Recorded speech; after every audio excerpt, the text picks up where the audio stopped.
dahil nga nagkikrib ako ngayon sa adobong manok, kaya ito mga inday, nagluto ako ng adobong manok. Ako lang ba yung kumakain ng ganito? Pinilito muna bago siya adobohin. Pero ewan ko pinagkaiba, pero super sarap niya, B.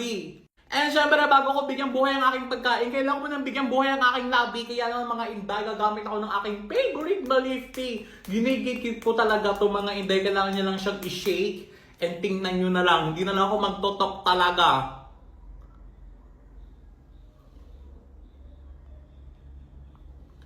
Oh, isang pahid lang yon.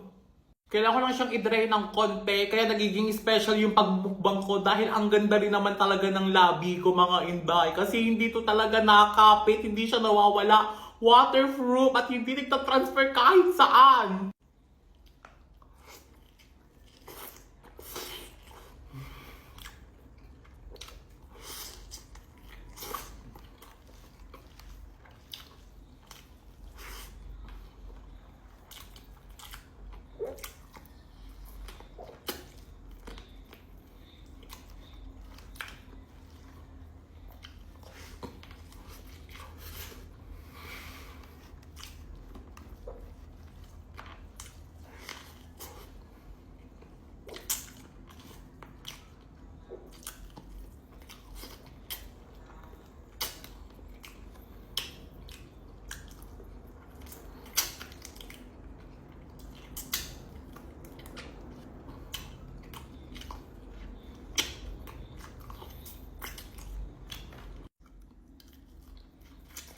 Mga inday, masiba lang talaga ako tsaka maamos kumain pero bitong lipstick na to, B. Diyos ko, tingnan nyo na lang.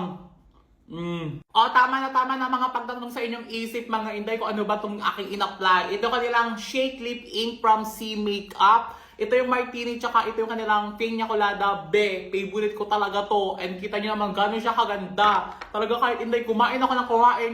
At kumain ka ng kumain maghalumad, maghapon, at maya. Mananatili yan dyan, Be. Oh.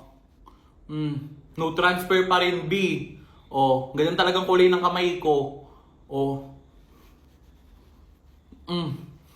Kaya kung sa inyo, mag-check out na kayo sa aking Yellow Basket para masubukan nyo na rin to kung mahilig kayo magkain-kain dyan. Hindi na kayo nag-apply dito, B.